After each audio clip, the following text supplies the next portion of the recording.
The Magic in Your Mind by U.S. Andersen. Chapter 11. How to Use Your Sixth Sense. Today, the existence of a sixth sense is well recognized.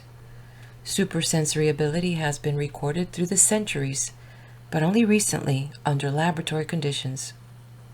Now its existence is finally and irrevocably proved. Under sixth sense may be lumped all paranormal phenomena, such as thought transference, clairvoyance, and psychokinesis, which in parapsychology are called ESP, extrasensory perception. Intuitive understanding of circumstances comes through the use of the sixth sense, and its range and scope are vastly greater than the other five. The dimly seen world. The physical sensory organs reveal to us the barest indication of what actually is encountered in the material world. They record vibrations. Each sense records a tiny segment of the total spectrum of vibrations. The recording of all five senses is only an infinitesimal part of that total spectrum. 1,000,000 times more remains untold about each object we encounter than is ever revealed to us by our physical senses. We move about in a world that we obtain only the dimmest impression of. Objects that we regard as solid are not solid at all, are merely enclosures of higher vibrations, and everything exists in a constant state of movement and flux. Form is merely the imprisonment of movement within dimension, and in the final analysis, all things are far more mental than physical. Now that physical science has been able to reduce the smallest bit of matter to nothingness, has found basic substance to be energy or intelligence, even the most materialistic of researchers has been forced to the inevitable conclusion that all things are basically ideas, that they are held in form as concepts in some universal intelligence. It is through this universal intelligence that we discover the sixth sense, that we arrive at spiritual enlightenment. It is the immersion of ego in this intelligence that provides salvation for the individual man, allows him to live his life in a state of attunement and harmony. The psychological act of shucking off the little self and attaining to a larger self is what the great mystics speak of when they record their arrival at the moment of truth. There is a vast and great mind that is responsible for the construction of the universe. That is, in a very real sense, the universe itself. And this infinite and eternal intelligence creates only from its own substance, and everything which it creates is inherently itself, not something different, except through the limitation imposed upon it by its becoming partial and incomplete. Everything in creation is a manifestation of the one mind and intelligence that underlies all. Each man, therefore, has within him a supermind which is free of limitation and restriction, and this mind, working beneath the level of conscious intelligence, is capable of absolute and truthful guidance in all things because it understands and perceives all things. Moments of illumination. Universal mind is a manifestation of the secret self, of that divine will that inexorably leads mankind upon the path of evolution. The surface mind and ego are products of the five senses, of that knowledge that a man acquires during the period of his lifetime. And since they are the results of limited knowledge and partial experience, they are the poorest vehicles for the conduct of action. Absolute effectiveness comes to the man who immerses ego in the universal mind and allows the secret self to guide him. His psychological position is that of a listener. His inner mind and heart become attuned to a wider consciousness, a greater sense of being. Impressions, knowledge, and intuitive urgings come to him from out of this source with an authority greater than anything received through his sensory organs. Ever and anon the trumpet sounds from the hid battlements of eternity, wrote Francis Thompson. And to each of us, as he goes through life, a moment comes, however fleeting, when a crack appears in the hard wall of consciousness, and we see through briefly into regions of eternal light and infinite knowledge. And in that moment, we truly are possessed of a sixth sense. Something paranormal happens, some example of intuitive knowledge. We read the thoughts of others, or see at a distance, or understand coming events. Such an experience leaves us shaken. Our absorption in the material world is forgotten for the moment. We begin to see the astounding possibilities of mind and consciousness. We become convinced that when we deal with material things, we deal with results, not causes. We know that all causes exist in mind. We begin to perceive infinite possibilities, vast scopes, subtle nuances that have been hidden from us by our limited consciousness. Such understanding may come to us from a small event or large. It may result from such a simple thing as the sudden apprehension of the thoughts of another person. A light may burst upon us, and we may have sudden knowledge of a coming event. Perhaps one of our dreams comes true, or a loved one materializes and instructs us to do a course of action. In any case, intuitive phenomena come to all people. The dice player urging the goddess of fate to smile on his next cast does not always beseech Lady Luck in vain. Sometimes he opens up a channel between him and the omnipotent intelligence, and the dice repeat magic numbers at such length as to reduce mathematical odds to absurdity. Intuition and reason. Intuition is much more reliable than reason, for reason charts its course with limited access to facts, while intuition has at its fingertips all the knowledge that has ever existed, that will ever exist. Using the sixth sense, however, is not such a simple matter as trusting one's life to one's feelings. It is very easy to fall into the trap of being guided by the emotions, under the apprehension that emotions are intuitive feelings. Nothing could be farther from the truth. Emotion is a wild horse running away with the inhabitant in the body, and he who is ruled by emotion is in the grip of something worse than limited knowledge. He is the blind tool of egoistic fears, hates, envies. Such a life is an idiot's tale without design. Reason can control the emotions, and reason is a far better guide. Reason is limited in both effectiveness and knowledge. However, and when it has achieved sufficient supremacy over the emotional nature, it may safely be subordinated to the guidance of intuition. Thus, the whole life is brought to a level of competence and attunement. Charles Steinmetz of the General Electric Company wrote, "Someday, people will learn that material things will not bring happiness and are of little use in making men and women creative and powerful. Then the scientists of the world will turn their laboratories to the study of God and prayer and the spiritual forces which as yet have hardly been scratched.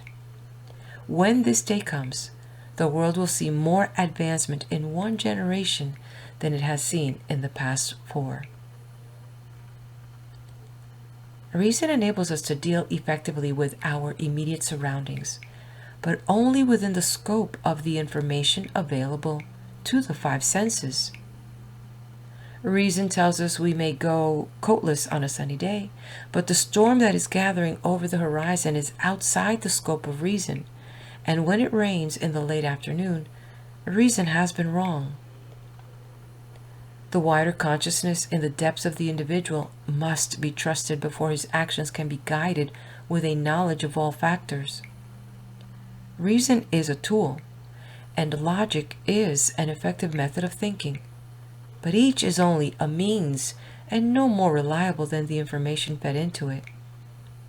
In the eyes of the world, the intuitive man often acts unreasonably, for his actions are based upon a secret knowledge that is hidden from more logical minds. The reasonable man has difficulty discerning between the emotional guided man and the intuitively guided man. To him, they are both unreasonable. He sees that the emotionally guided man is almost never right, and he correctly attributes this fact to such a man's psychic blind spots. He sees that the intuitively guided man acts unreasonably, but with continued success, and he attributes this to luck rather to any effective means of coping with the world. In consequence, the reasonable man is almost as blinded as the emotional man, for he has shut his eyes to the possibilities of intuitive knowing. Logic and science. The scientific approach to the solution of problems works from effect to cause. Knowledge of a particular problem is contained in those facts observable in the effect under scrutiny. This effect is the field of effort, and logic is the method by which science works from the effect to the cause which produced it. Such procedure has made remarkable advances, but for the most part they have been within the realm of known facts. Now and again a creative thinker joins the laboratory armies and in one intuitive flash spans years of painstaking experiment. Albert Einstein stated that his theory of relativity was revealed to him in a moment of inspiration, and the simplicity of the eventual mathematical formula, E equals mc squared, could not have been hidden from an army of researchers unless its significance was outside the scope of their consciousness. All science and mathematics are in the end philosophical, for they attempt to penetrate the mysteries of the universe and the secret of life, and they represent the efforts of mankind on the boundaries of awareness to extend that awareness unceasingly. To recognize that there is a mind within us that knows the answers to all our problems is the first step to acquiring the use of the infallible sixth sense.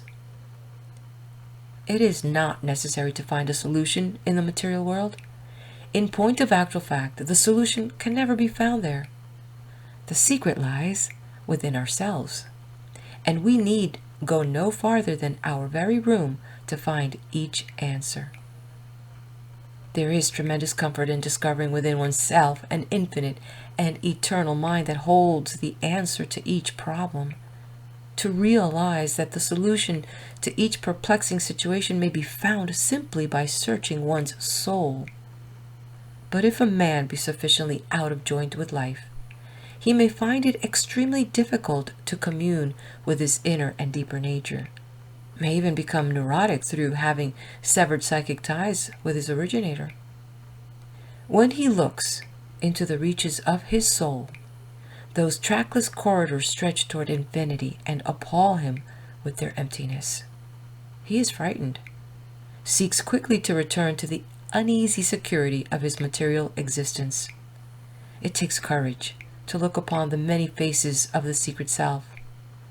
The divine does not reside alone in beauty, comfort, love, and harmony, but is equally resident in ugliness, hardship, hate, and discord. The secret self attains its purpose in all areas of endeavor by the conflict of opposites. And before we are able to live as mature human beings, we must accept all sides of life as being part of an absolute, sure, and perfect plan for the working out of the purposes of the divine. God sense. The sixth sense is a God sense, an identification, however momentary, with the secret self, which enables the individual in that instant to perceive future, past, and present in one instantaneous tableau, to contain all space and time within the confines of his own consciousness. Such awareness, if constantly possessed, would make all one's actions infallible, and the purpose of the evolution must lie in just such an end as this. The beginnings of such a development are already perceivable in the lives of many men. The Ouija board, the divining rod, the crystal ball, and the stargazer have been with us since the dawn of recorded history. Such phenomena definitely are indicative of man's recognition of a power of intuition, a sixth sense. This paranormal facility of the mind has been largely ignored in the past century of material conquest. But now that the searchlight of scientific examination is being brought to bear, it appears inevitable that mental and spiritual advances will overshadow material advances in the years ahead. A new approach, a new concept is necessary before investigation of the paranormal will yield results. The methods of science have not demonstrated that they are adaptable to the study of a world that is invisible. By means of the microscope and the telescope, science has extended its vision enormously, but in the realm of the microcosm, it disintegrated the atom and found nothing left. And in the world of the macrocosm, it detected distant galaxies moving away at the speed of light into space that shouldn't exist. Ultimately, all investigations of matter have a common meeting ground, which is the disappearance of individuality into unity, into a world where space and time and separateness do not exist. And this world is not capable of representation by objects or material things, but is primarily mental and no subject to the probing of physical instruments. Investigations in the field of parapsychology have now proved that it is possible for one mind to communicate with another without any known organic means, and this has been labeled telepathy. It has also been proved that the human mind can attain to knowledge of coming events, and this has been labeled precognition. It has been proved that the human mind can see at a distance, and this has been labeled clairvoyance. It has been proved that the human mind can influence the behavior of objects, and this has been labeled psychokinesis. All these powers of the mind, however dimly discerned, are barely understood. When lumped together and indicate the existence of an absolute unexplored area of vast and almost unimaginable possibilities that one day must liberate man from his bondage to the flesh. Moreover, there is indicated a coming revolution in the basic concepts of life. The Sea of Consciousness. Science has always investigated a world of multiplicity, attempting to establish physical relationships between one thing and another. Man, the animal, exists in a world of action and reaction, but man, the mental being, exists in a world that appears to be without division, without space and time, for inherent in his mental makeup is the ability to transcend these. No enlightened mind can have any quarrel with the investigation of Drs. J.B. Ryan and S.G. Soule in the field of parapsychology, and from their results the only possible conclusion is this: there are not many individual minds in the world at all, but only one mind. And this mind is infinite and eternal, and is the sustaining source of each of us, is in its truest essence all of each of us, just as each of us in truest essence is all of it. Now, if each man exists in a sea of consciousness, and the consciousness in him is in everything else and in all other men, it then becomes possible to understand what we are dealing with when we deal with extrasensory perception. It has been stated that a man's intelligence is like an iceberg, 1/3 of it appearing upon the surface, 2/3 existing below. But parapsychology reveals the relationship between consciousness and subconscious intelligence to be 1 part to 1,000,000. Moreover, universal subconscious mind exhibits no necessity for being educated during the lifetime of the individual. It provides eternal and infinite guidance because it has existed since the beginning of time. All knowledge is contained with it, and that very small, taught intelligence acquired by conscious mind is the tiniest light compared to the illumination known when the individual life has been turned over to the guidance of the secret self.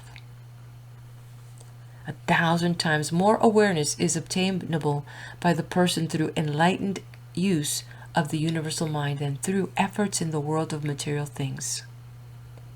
Once the secret self has been fully exposed to mankind, education, which today takes 16 years of a person's life, will be accomplished in weeks, even days. When the powerful and penetrating aspects of universal mind become common enough knowledge to be taught at our schools, such buildings and bridges as now are constructed in 6 months will rise overnight. There is no such thing as a particle of matter that is not possessed of conscious intelligence, however low, however restricted by the form in which it finds itself. All things exist by grace of the secret self, which is innate in each, has become each as part of an overall plan, and the urge to self-knowledge that exists within the heart of each creature is that impulsion to find impartiality, that same sense of self-awareness and expressive joy that it knew in its complete and whole state. To develop the use of the sixth sense is to learn to use universal mind, to cease living in the separate egoistic nature, and to turn over the whole life to a wider and more encompassing awareness than is possible to the surface self. Steps to spiritual awakening.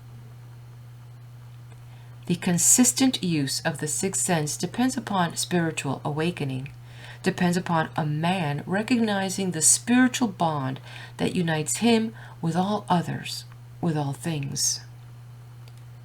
Dethroning the ego, removing the focus of his consciousness from the surface self, he thereby attains to a state of widened awareness that emanates directly from his identification with one mind and one life that is the true inhabitant in all bodies.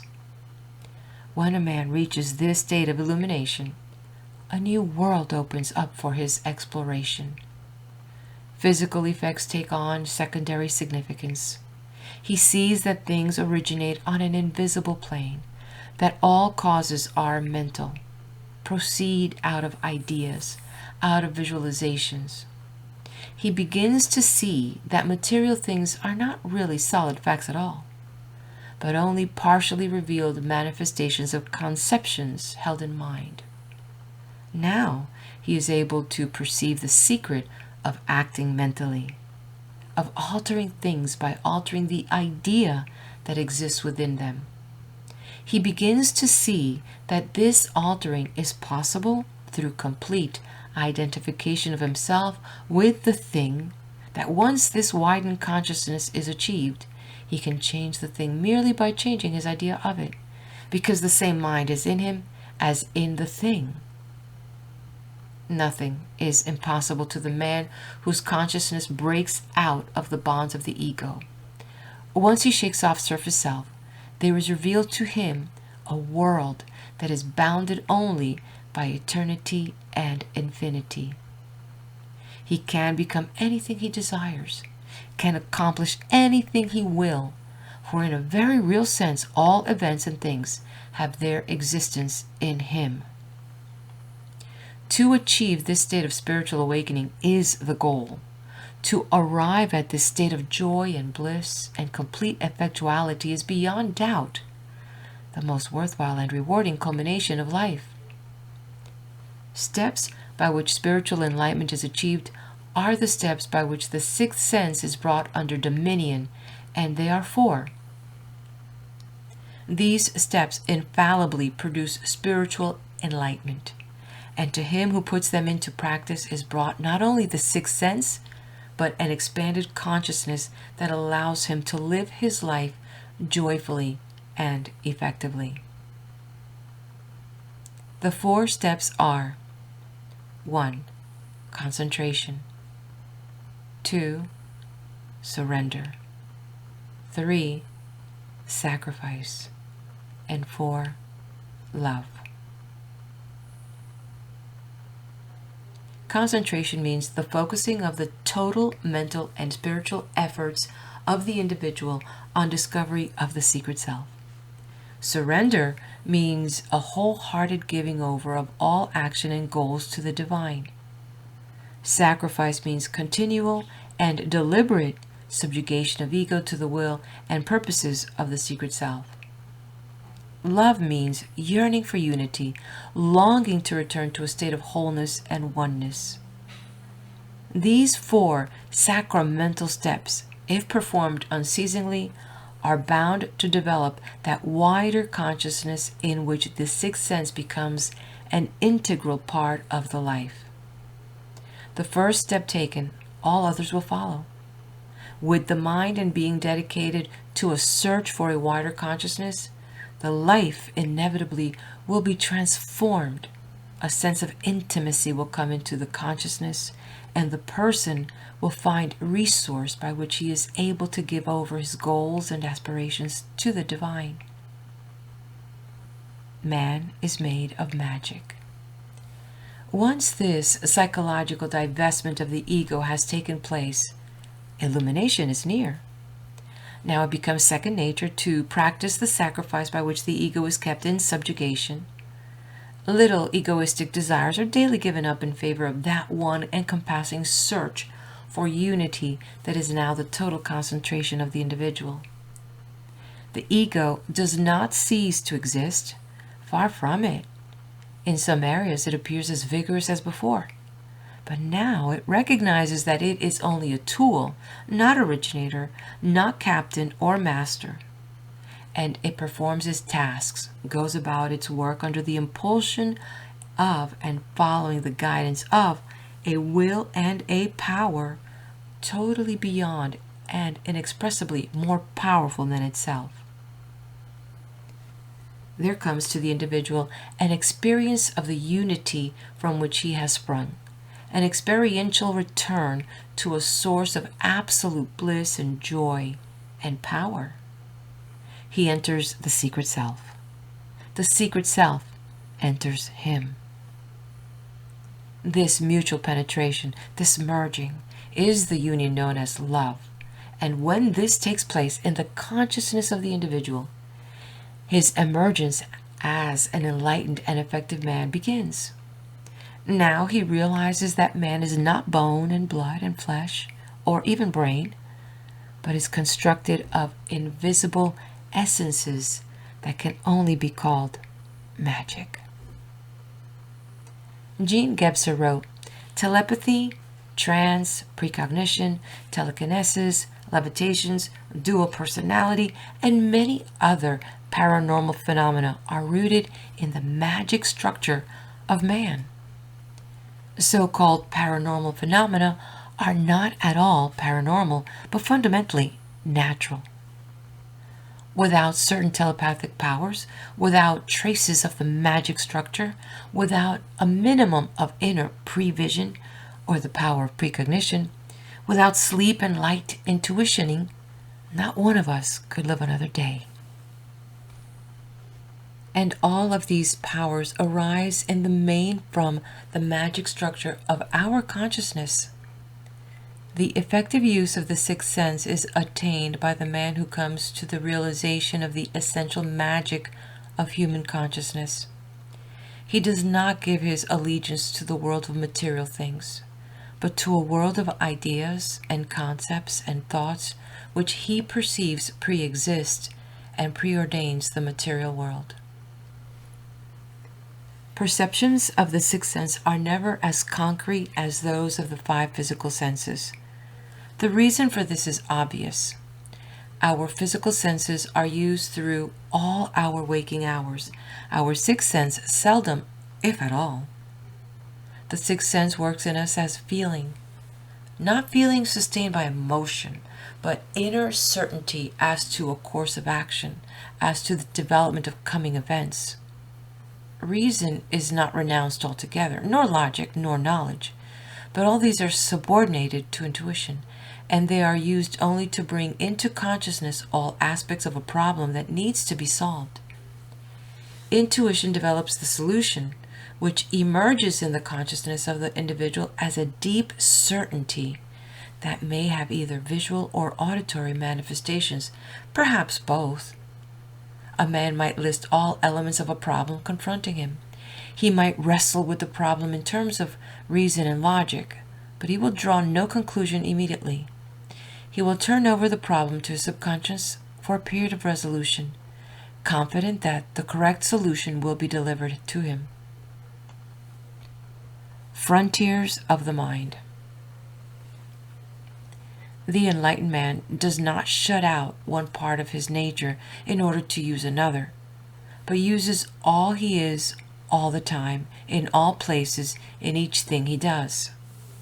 Reason and logic and intuition become a unified tool for his coping with life. The sixth sense merges with the five material senses so as to convey to his consciousness a constant impression of both the inner world and the outer. Because he exists on all possible levels of consciousness, he is able to perceive things and events in their true nature and thereby to guide his own actions accordingly. He does not oppose events because he sees their inevitable direction, and he takes up his tasks within the moving stream of history as if he were directing it, when in point of fact he actually is playing the part best suited for him in that moving stream. The sixth sense brings to us impressions and convictions that are impossible to attribute to memory or experience. We are moved to conviction from out of the inexhaustible resource of universal mind, and we eventually become as positive in the reception of this feeling as we do to our senses of sight or touch or hearing. The Irish poet George Russell reports, "Once in an idle interval in my work, I sat with my face pressed in my hands, and in that dimness pictures began flickering in my brain. I saw a little dark shop, the counter before me, and behind it an old man fumbling with some papers, a man so old that his motions had lost swiftness and precision. Deeper in the store was a girl, red-haired, with gray watchful eyes fixed on the old man. I saw that to enter the shop one must take 2 steps downward from the cobbled pavement without. I questioned a young man, my office companion, who was then writing a letter, and I found that what I had seen was his father's shop. All my imaginations were not imaginations of mine in any true sense, for while I was in a vacant mood, my companion had been thinking of his home, and his brain was populous with quickened memories, and they invaded my own mind, and when I made question I found their origin. But how many thousand times are we invaded by such images, and there is no speculation over them? The frontiers of mind and thought have barely been penetrated.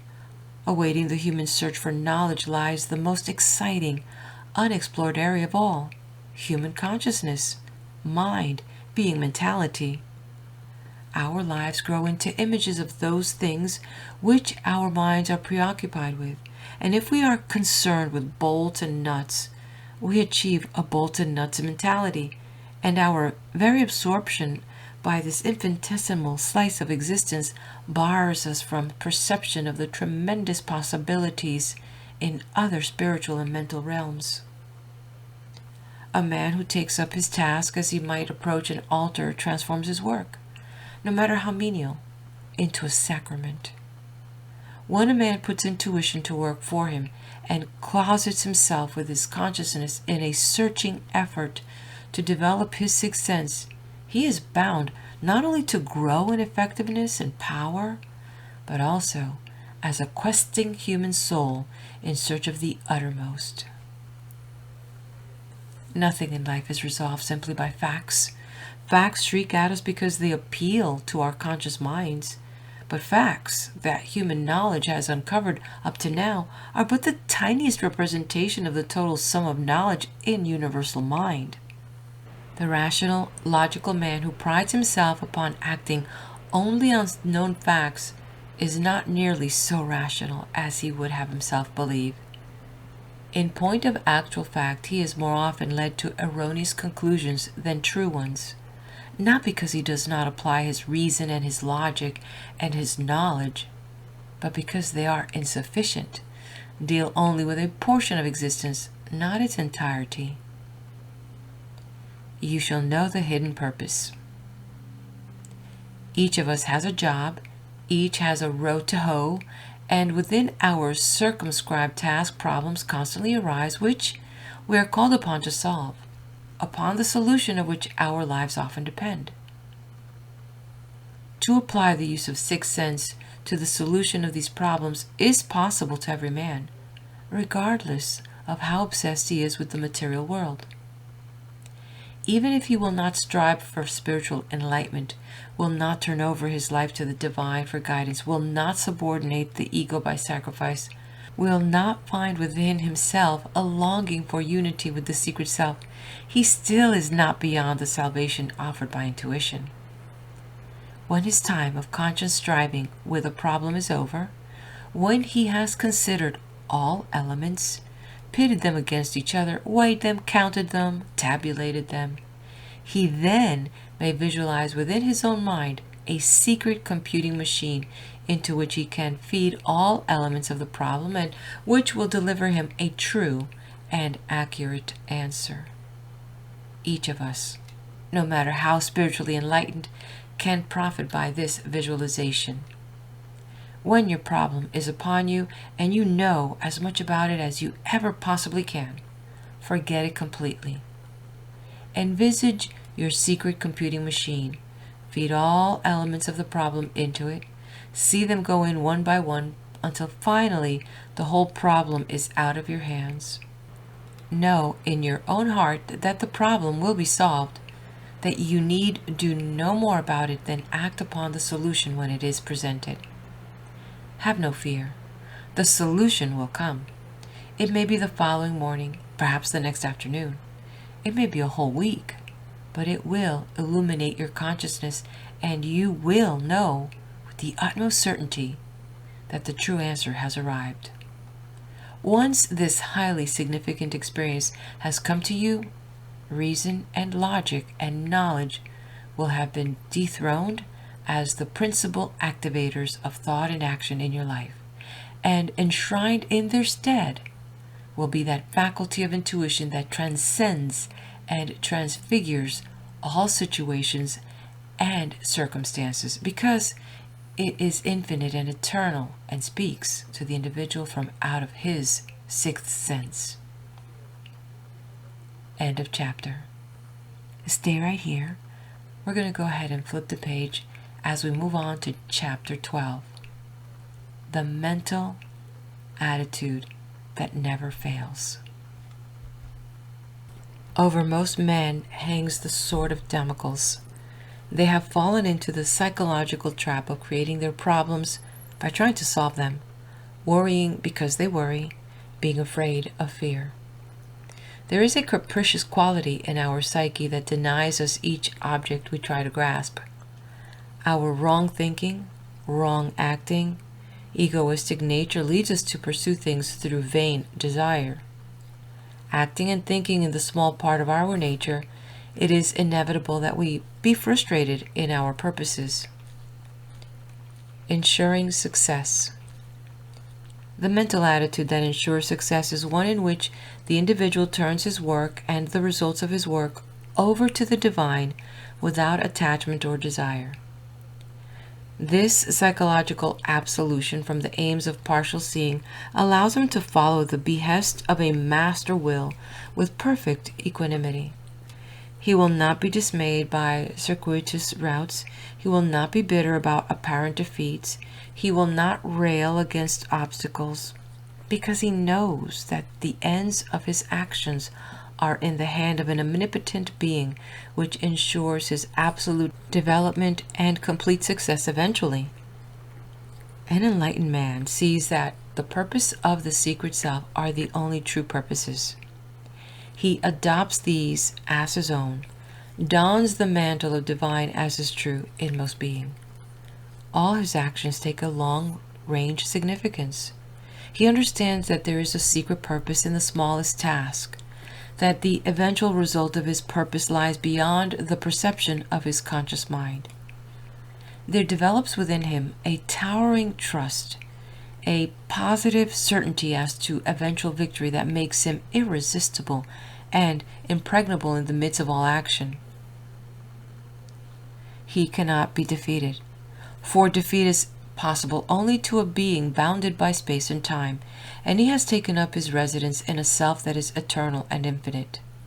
He sees that all things are brought to him for his inner perfection, that victory and defeat are merely opposite ends of a scale of sensitivity by which his aspiring soul gradually is able to abdicate from the masquerading as a separate, isolated ego and to recognize its absolute unity with the divine.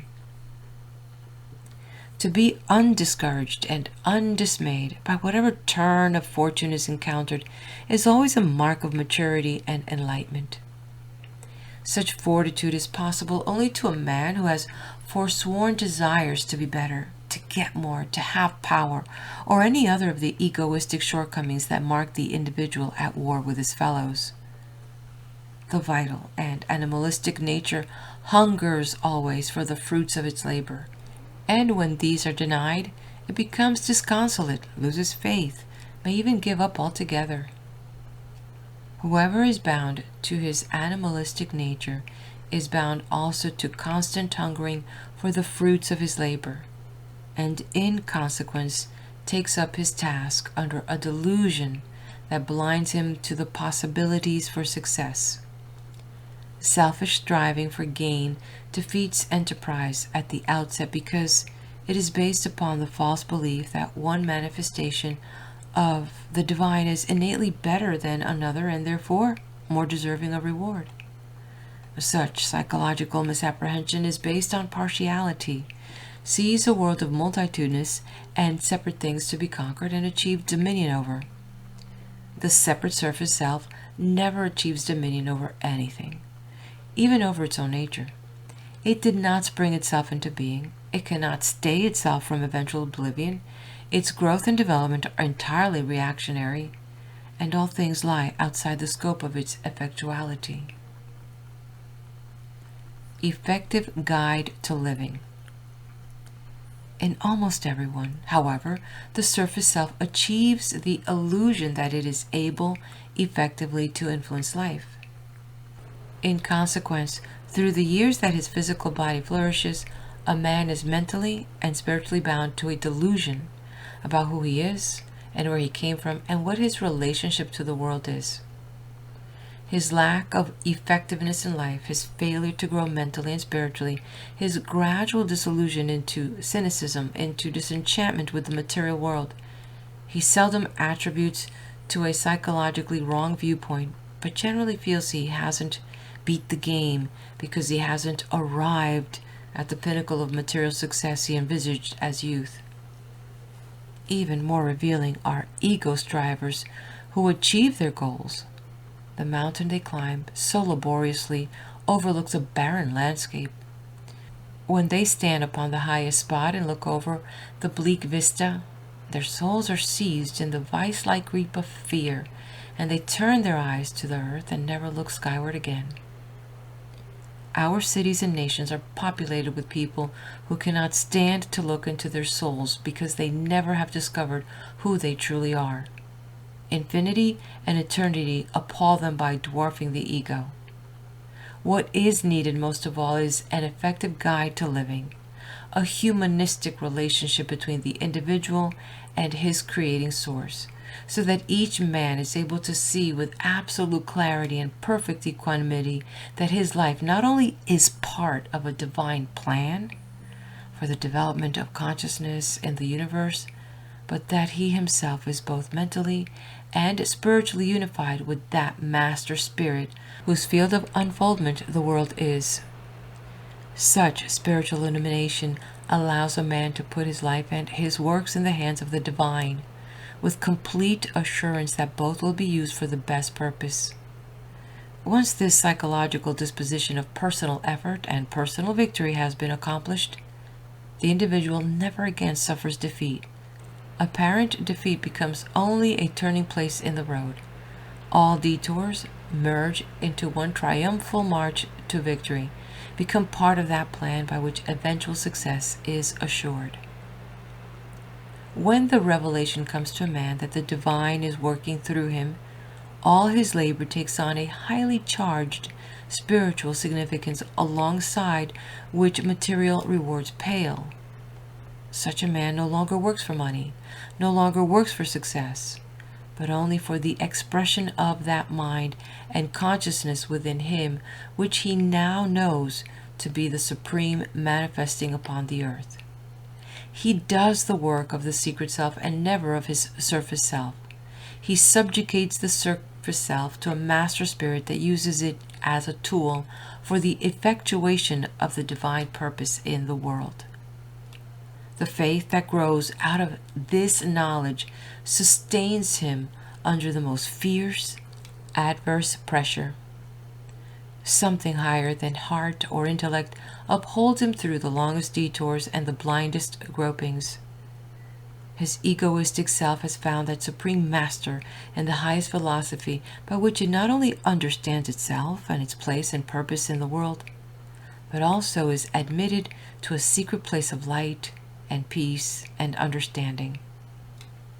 In the heart of the enlightened man is the hidden knowledge that he is never at the mercy of immediate appearances, that he has within him the power to change all through his identification with the divine, through his knowledge that the mind in him is the mind in all others. Perfect knowing and imperfect seeing. This giving over of one self and assuming another is far more than just a merely psychological switch of viewpoint. The awakened man dies in one small part of his nature in order to be reborn in a larger and wider consciousness. To the onlooker, the change may be imperceptible. He may do the same work, live in the same manner, forsake neither friends nor fun, but all actions now will be unified by spiritual awareness, so that there emanates from him an inner joy, an absolute acceptance of life. He may rise to a position of prominence in the world, or he may not. It is indifferent to him. He serves not the causes of men, only the will and purpose of the divine. We are here to see what we can add to, not to see what we can get from life, wrote William Osler. In the enlightened man, the egoistic nature has been so far withdrawn from the frontal part of personality that his impression upon others is one of constant giving, never of taking. He becomes a horn of plenty through which the divine pours its infinite resource. To whomever he contacts, there comes a sense of love and understanding and security descending through him into the other form of the secret self. Those whose consciousness is focused in the surface self live within narrow horizons of awareness, are puppets driven by sensation. The world makes itself known to them through the tiny windows of their senses, and they react to it, never exert a mental or spiritual influence upon it. Their failures are failures of imperfect seeing. They see neither who they are nor what the true nature of a situation is. Consequently, their actions are always based upon partial knowledge. A sufficient number of failures stemming from this imperfect working completely defeats the individual, and his frustration is announced through physical ailments of the body. Emotional blockages and repressions inhibit circulation in certain areas of the body, and disease and malfunction set in. Repressed hostility, aggression, insecurity, and fear are root causes of arthritis, heart disease, arterial sclerosis, cancer, ulcer. A society that demands conformity of its members is bound to frustrate a large number of them, and this manifests itself as a gradual rise in physical infirmity. Since it is patently impossible for the individual to alter the social system under which he lives, solution of the dilemma must provide spiritual freedom while allowing for physical conformity. Arriving at the realization that the divine dwells in you just as you dwell in the divine dissolves the cares and frustration of the egoistic nature. Once you have been able to identify yourself with the master spirit of eternity, it becomes possible to view existence on a long-term basis, to detach yourself from physical goals. Failure is a state of mind. Existence is essentially a fight. Man is tested in the crucible of conflict from cradle to grave, and the time of his most severe testing is the time of his greatest growth. Nature is not interested in winners. All too often, victory is a signal for cessation of effort. Nature is interested in growth, and growth is possible only to one constantly at work expanding his abilities and talents. In any line of endeavor, the man who has it made is going downhill. Our waistlines stay trim and our minds alert when we are kept at our labors through necessity. Our surface selves often find in victory or gain the opportunity to indulge sensation, and we are caught up in a trap from which we may never emerge as aspiring individuals again. Havelock Ellis wrote, "Conquest brings self-conceit and intolerance, the reckless inflation and dissipation of energies. Defeat brings prudence and concentration. It ennobles and fortifies." Defeat, of course, is never a fact unless it is accepted as final. The man who realizes that all growth possibilities are within him never accepts defeat. He knows that he can do much better than he thus far has shown, for he has a secret pipeline into the source of all energy and talent. Failure is a state of mind and never a physical fact. We try to accomplish something, and if results don't come our way within a certain period of time, we often throw up our hands and say we can't do it. If this psychological abdication from trying is done without a cessation of physical effort, we may find that suddenly we're getting results, for unconsciously we have turned our works and actions over to the secret self, and they have become effective. But if the individual ceases to make any further physical effort, then the work will never be done, for the man has turned his back on it. Boldness. Each of us best fulfills himself and the purposes of nature when he performs the task of torchbearer in some area of his activities. Boldness engenders its own success through liberating energies repressed by inhibition. If a man finds within himself the courage to go on a limb, it will never break under his weight, will sustain him no matter how fragile it appears, and he will see from his new vantage point an entirely different world. Between the timid and the brave is but a single step, and that is the first one. Wild animals attack the prey that runs away, but stand stock still and are intimidated by any that faces them. If a man will find within himself the spiritual resource to make his first step toward danger instead of away from it, he will find that danger disappears. But if he gives in to the impulse of fear and makes his initial step away from danger, life will chase after him, surely devour him. A quote by Edward Bulwer Lytton. "Let any man show the world that he feels afraid of its bark, and 'twill fly at his heels. Let him fearlessly face it, 'twill leave him alone, but 'twill fawn at his feet if he flings in a bone." Fear engenders fear. The first step away from danger turns into a trot, then a shambling run, then a panic-stricken dash, and the innocuous cur that pursues us is now a fancied monster. Similarly, courage engenders courage. The first step toward danger allows us to see our antagonist clearly. We examine his face and behold that it is not nearly so threatened as we imagined. We begin to see ways and means of coping with him, and just because we have confronted him head-on, he stops his aggressive action toward us and considers whether we ourselves might not pose some danger to him. This is true of events as well as living things. A psychological aura emanates from events as from people. If something seems to threaten us, then it surely will pursue us if we run away. But if we advance upon it boldly, it stops its movement toward us. It hangs back to reconsider, eventually yields.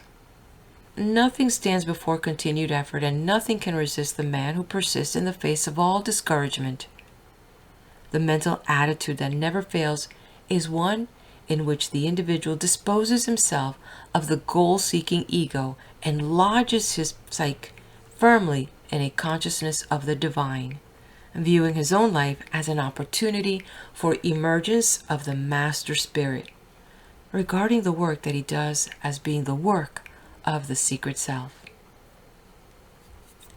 Perseverance. Everything great is accomplished by men whose perseverance transcends mere human endurance. Galileo at his telescope, Newton beneath his apple tree, Einstein in his laboratory, Columbus on his ship, all are examples of illumination following a period of prolonged perseverance.